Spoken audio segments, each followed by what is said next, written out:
Hi, it's Howard Wimshurst. Normally I make videos about animation. This one's turning out to be a bit of a Halloween special. As you might be aware, my YouTube channel was very recently hacked, and I'm very sorry for any confusion that caused. If you saw a live stream by Polkadot somewhere in your subscription feed, that was my account. It had been hijacked, it was outside my control. They changed the logo, the branding, the channel name, and they had this fake live stream of the Polkadot cryptocurrency. They took down all my videos. They changed the name and the branding of the channel, so it was almost unrecognizable from my channel. And yeah, they took down all the videos. So I'm not going to fully relax yet. I can't be 100% certain what the hacker did while they were in my account, what they had access to and what their plans were, what their intentions were. So I'm going to tell you the full story, what happened over the weekend in the last 2 days. And it's pretty interesting. It was pretty exciting. I guess you could say it was exciting. But first of all, I want to say some thank yous. Thank you so much to everyone who backed me up on Twitter, who was there on Discord talking with me while this was happening. It was really helpful. I got a lot of helpful advice. A lot of people went out and asked around and did research, pulled up everything they could, took screenshots. There was just so much help, and it really did make a huge difference. You know who you are. Thank you to everyone who just sent good vibes, positive messages. I read all of them and it really did pick me up in my lowest moment. And thank you to everyone who just sent me a message just showing that you cared. It was really nice that like people cared that my videos were taken down, and they were like, oh damn it, I was gonna learn this thing about animation today, and then I saw that there was nothing there and I was really sad. And that like made me think like, oh yeah, you know, I'm not wasting my time here. It's encouraging. It's encouraging. I felt like we were all in this together. Like we had all been scammed here. We had all been like taken advantage of, and we could all work together to solve it. Thank you so much. Okay, here it goes. Here's the story for you. First off, I consider myself to be fairly computer savvy. I grew up with computers in the house. I spend most of my time at the computer in my work. I run an online business. I watched all 5 seasons of Mr. Robot, so I do consider myself to be a fairly tech-savvy person. I'm not one of those people who would fall for like a congratulations, you've won kind of spam email. But what you'll learn from this is that anyone can fall for one of these hacks if it's just done at the right place at the right time. So this email I received was a very specific type of email. It was an email from a sponsor, a YouTube channel sponsor. And to give you an idea, like I had been talking with 5 sponsors that week, maybe 6, and most of them were legitimate, but there was one that snuck in with the others that had the appearance of being legitimate. It was representing a brand that I knew very well, a very typical type of brand that would contact me for the channel. And this was all in the lead up to Black Friday, so there are a lot of sponsors right now out there just trying to get featured on channels. You know, I was already very busy talking to a lot of sponsors. This one snuck in. Now, if I had dug a little further into the email address, I would have probably found that the email address was unverified, that it didn't represent the Logitech brand. First email, no downloads. It was just a feeler email, just introducing himself. So that was pretty effective at slipping past my radar. No instant downloadable thing attached to the email, nothing like that. So I replied to this guy and asked him follow-up questions like, okay, out of your line of products, what kind of products would you be interested in promoting, that kind of thing. And then the reply email was a custom reply email to me. It wasn't just like a copy-paste kind of thing. And it had a link. It was a text hyperlink, a little bit suspect, but not enough to raise the alarm for me. Clicked on the link, and it was a Google Drive folder. That's pretty legitimate because everything that's uploaded to Google Drive is automatically scanned by Google to make sure that it's not malicious, that it's not malware or anything like that. And it was a zip folder that was uploaded.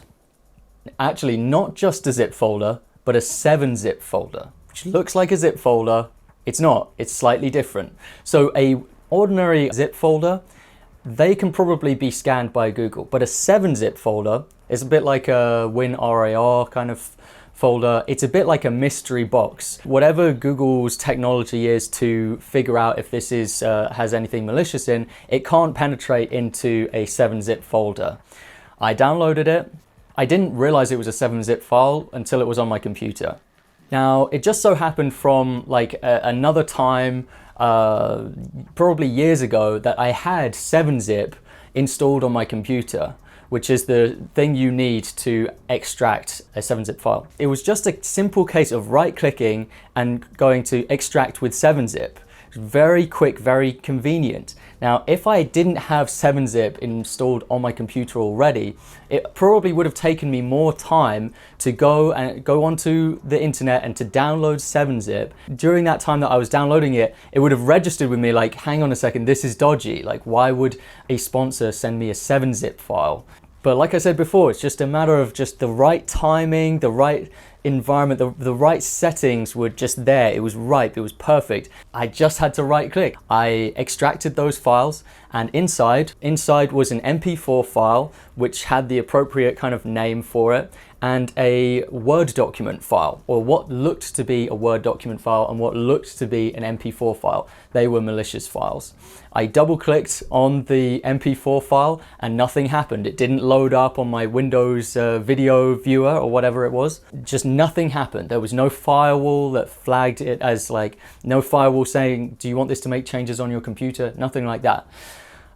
So my alarm bells were still not ringing. I was not seeing any of these red flags, and in fact I had other things on my mind at the time already. I had stuff I needed to do, so I just shrugged my shoulders, thought, It was at that moment when I double clicked on that file, that's when I think the Trojan viruses were unleashed onto my computer. That's when all the chaos must have started. Let's take a pause in the story. Let's just reflect on what we've learned here. First lesson learned: be inconvenient if necessary with the people who contact you, and insist that if they want you to watch a promotional video or anything like that, it needs to be an embedded video on a website, on a web URL, to not download anything onto your computer. You can insist that. It's your right to insist that. So that's lesson one.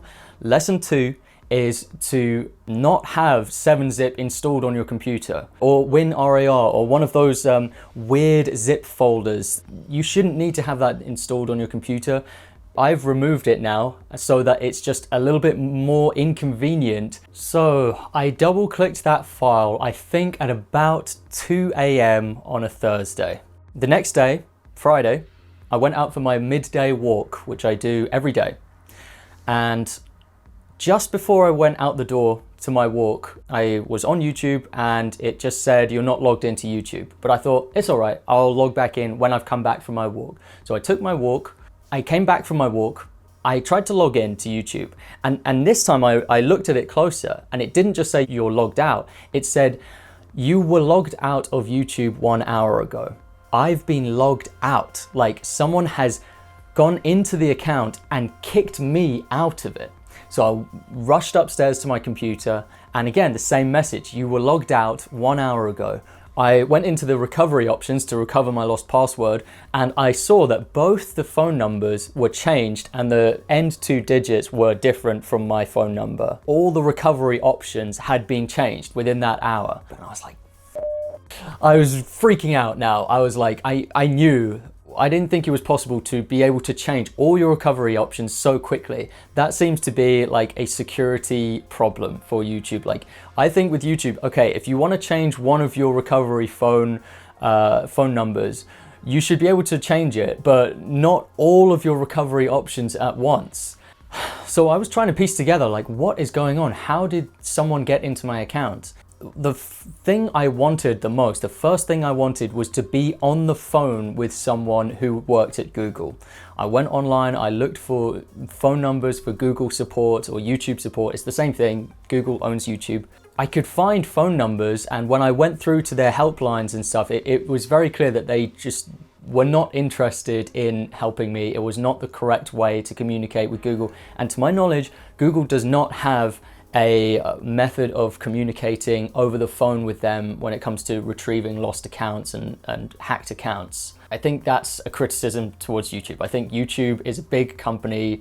They are like one of the biggest companies in the world. They should have a call center for YouTube channels that have been hijacked. It's an ongoing thing and they should have a call center set up for this. They don't. I went onto Twitter and Discord to let my community know. I just sent out a tweet saying like, hey, I think my account has been hacked.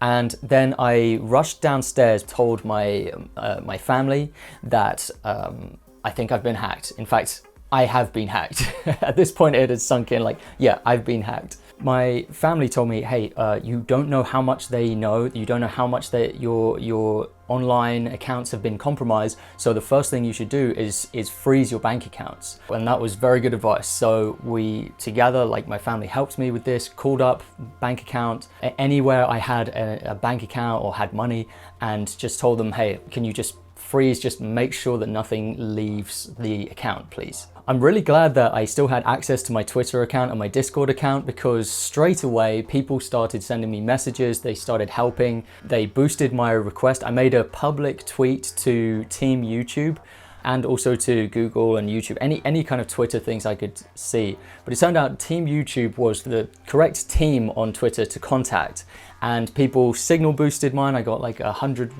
likes or retweets or something like that. And so they got in contact with me very fast, and this was all thanks to Twitter. I'm so glad that I could still get into my Twitter account and that hadn't been compromised at all.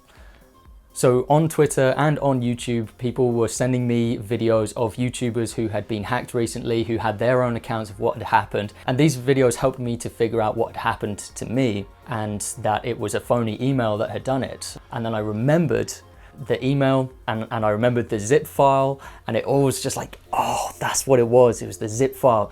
I went into the folder where I'd kept that file. The file was still there, and I deleted it, and then I deleted my trash can. And I ran a bunch of anti-malware scans to just make sure that there was no malware to be found on my computer. One of those anti-malware programs was Malwarebytes, free anti-malware thing, and it seems to work pretty well. It found like a dozen dodgy files on my computer, most of which were located in the temp data in Google Chrome. So the temporary app data, the cache for Google Chrome, they were located in there. And the anti-malware just seek and destroys, just found those files and wiped them out. I wiped all of my Chrome temporary data by using Google Chrome, went into Google Chrome, wiped the data, and then also using CCleaner and their custom clean feature, I wiped loads of temporary data out just to make sure.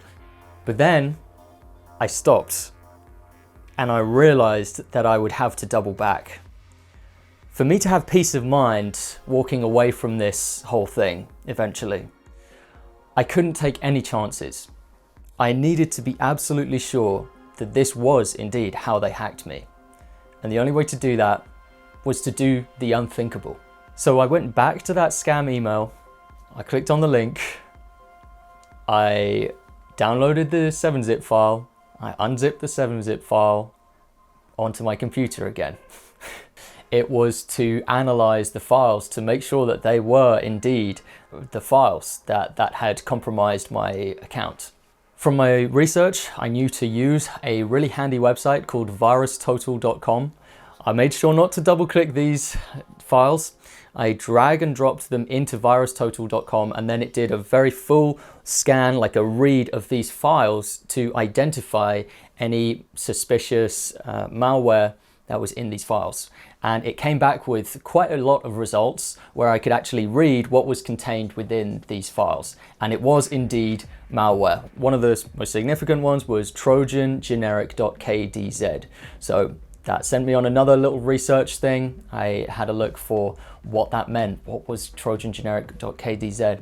So after I scanned the files, I repeated my cleanse of the computer using 3 different anti-malware applications, just to make sure. I also was messaging. I was doing most of the messaging and things on my phone because I still didn't really trust my computer. I ran a virus scan on my phone as well, and it came back with no results. My phone was clean. I was still trying to log into my Google account. I was trying again and again, trying all the different recovery options, seeing if there was any possible way I could verify just from that page that it was me, that I was trying to get into my Google account. On one of those attempts, I realized that my account profile, like the little profile icon, had changed from a picture of me to a picture of the polka dot logo. And so the hijack had begun. People on Discord and Twitter started notifying me, telling me that all my videos had disappeared, possibly deleted, and that it was replaced with the polka dot branding. The channel name was now polka dot, and there was this live stream playing. A live stream. It wasn't actually a live stream, it was just a pre-recording of the official polka dot live stream that had happened at some point in time. I'm pretty sure that the real polka dot had nothing to do with this. I can guess the hacker had one of these three intentions. Number one, they're running a cryptocurrency scam. They want people to contact them, and this was quite possibly what they were doing, because there was an email address in the description of this live stream, and it's probably a phony email address. It probably redirects people to contact this hacker instead, where they can scam them out of their money. Probably that's the most likely thing. The second possibility, the hacker owns a lot of Polkadot, the cryptocurrency, and they're doing this to try and raise awareness and pump the price of Polkadot. Less likely. And the third is that it's some kid somewhere who is quite talented at hacking people through social means and is just a fanatic of the cryptocurrency. Those are the three possible intentions I can imagine. I think number one is by far the most likely thing. Meanwhile, back on Twitter, thank God that I had my Twitter account and that I had access to it and everything, because that was where I was able to get in contact with @Team YouTube. And this turned out to be the correct way to contact the team at YouTube. Kind of strange that YouTube uses Twitter, a completely different social media company, to do their customer service. It's strange. It's not a great way of doing it, to be honest. I think they could improve that. But once I tweeted them and @ed them, they got in contact with me in my DMs really fast and sent me this form to fill out.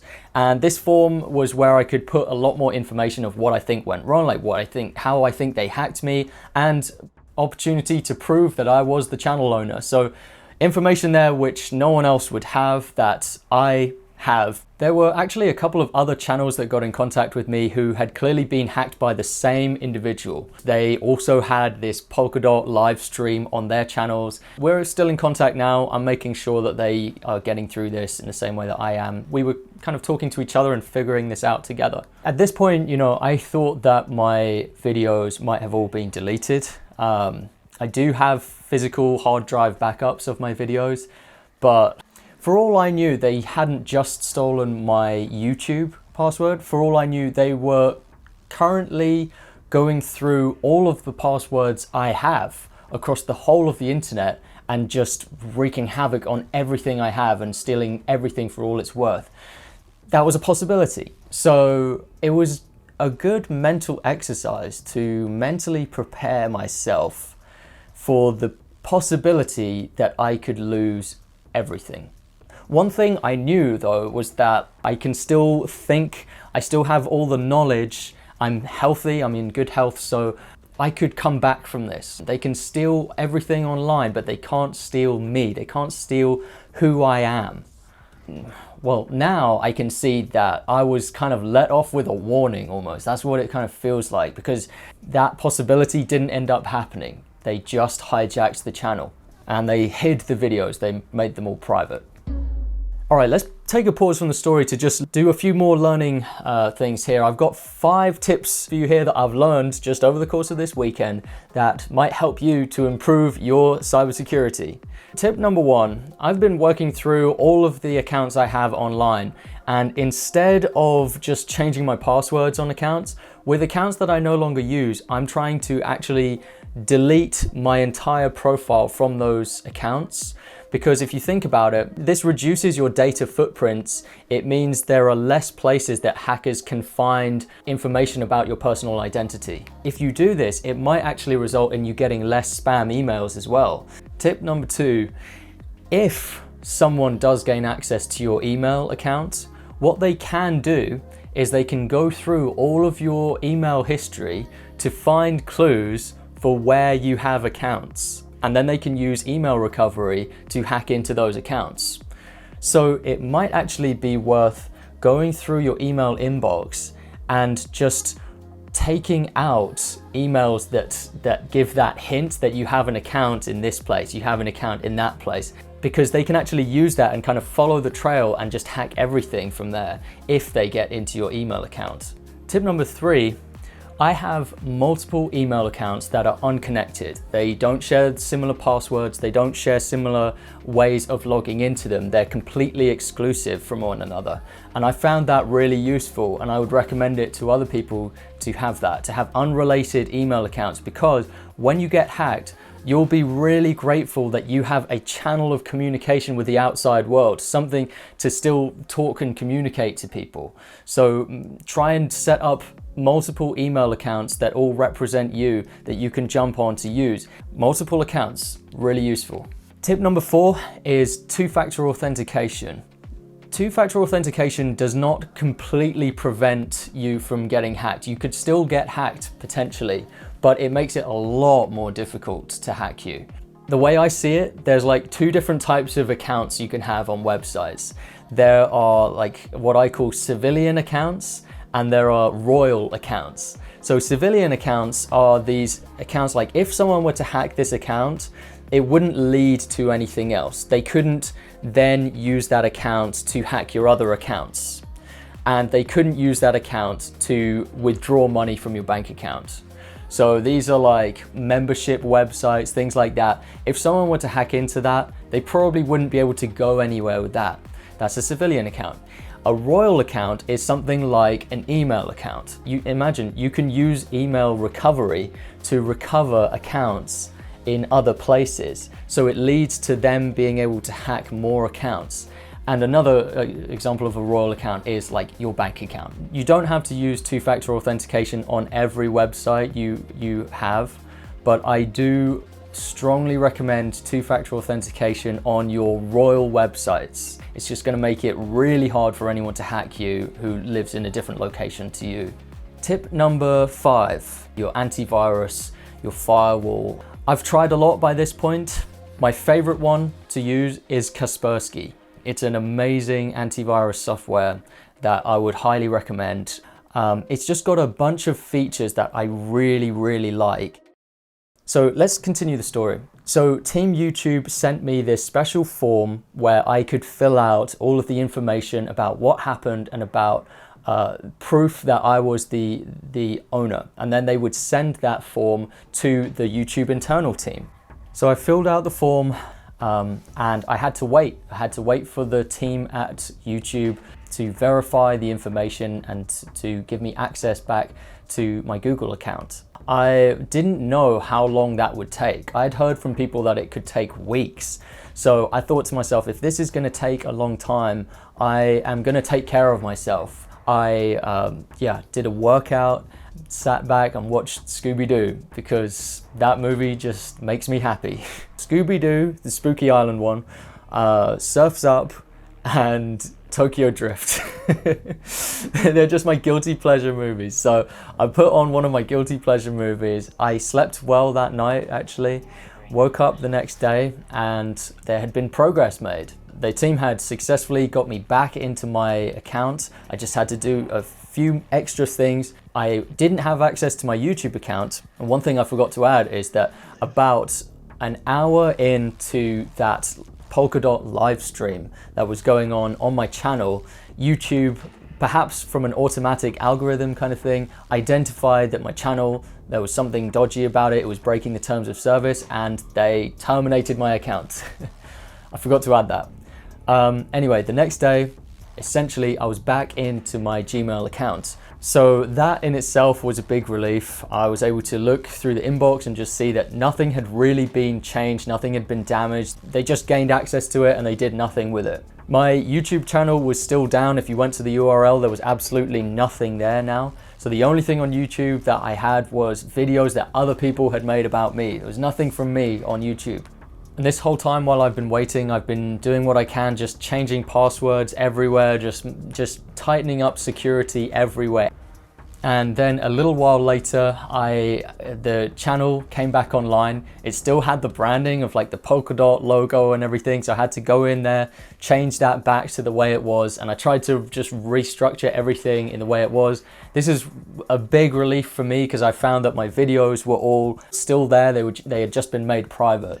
And it really looked like whoever had hacked me was in a big hurry. Everything seems to indicate that they went onto the channel with one intention, and that was just to do this whole polka dot thing, made all the videos private, and they just did that. They just changed the YouTube channel. They didn't use my email for anything, which I feel kind of lucky about, but I think they must know that there's like a certain amount of time they have before the YouTube team catches up to them and kicks them out, and they just want to get that video online as soon as possible. Anyway, I'm really sorry for anyone who was like confused at seeing the polka dot logo in their subscriptions feed and saw that video and was like, what's going on? Is Howard behind this? Like, is Howard now running a cryptocurrency thing? No, I'm not. No, I am not.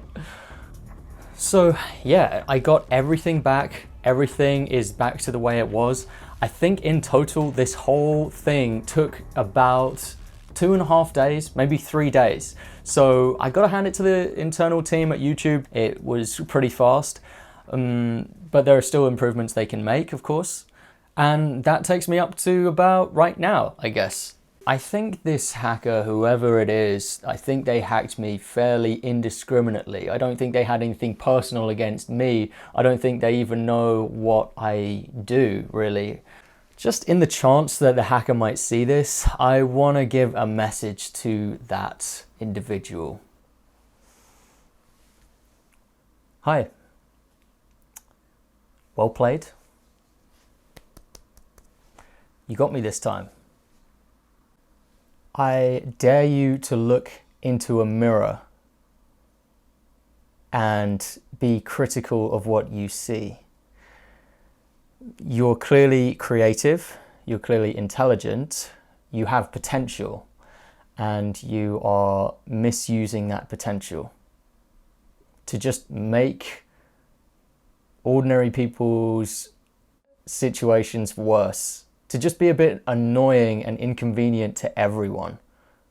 Like, I'm sure if you put your mind to it, you could use this skill that you have to do some really cool things. Like, there's thousands of missing persons cases across the world that you could help to solve. There are a lot of cybersecurity firms that you could work for, and these would be paid jobs. Like, you could get paid for this. I'm sure it's not as lucrative as a cryptocurrency scam, but at least you wouldn't have to lie to your family about what you do for a living. My conscience is clean. How's yours holding up? Yeah, how's that conscience of yours holding up? Anyway, that's all I can think of to say to you. Hope I've given you something to consider. All right, that's enough of that. That's enough of that. I'm talking to the rest of you now. I'm not talking to that guy anymore. This hasn't changed anything.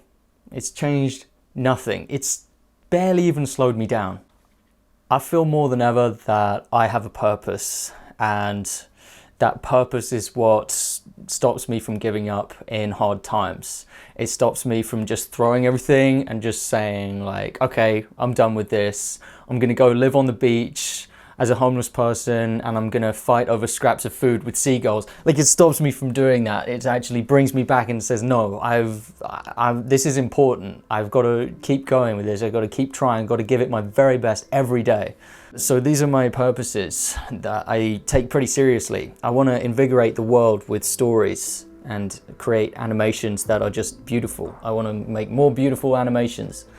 I want to contribute something of value to the medium of animation and the medium of film.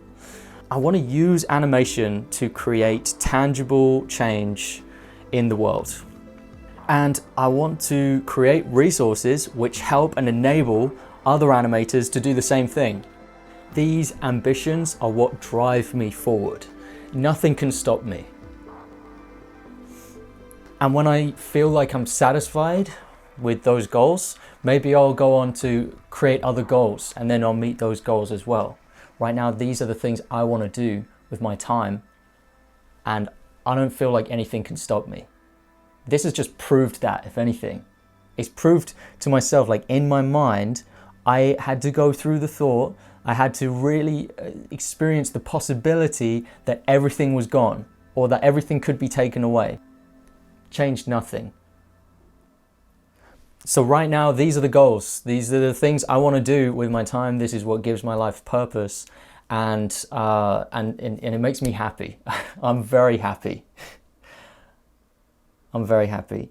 And once again, thank you so much for sticking by me, and I'll talk to you all again soon. Goodbye.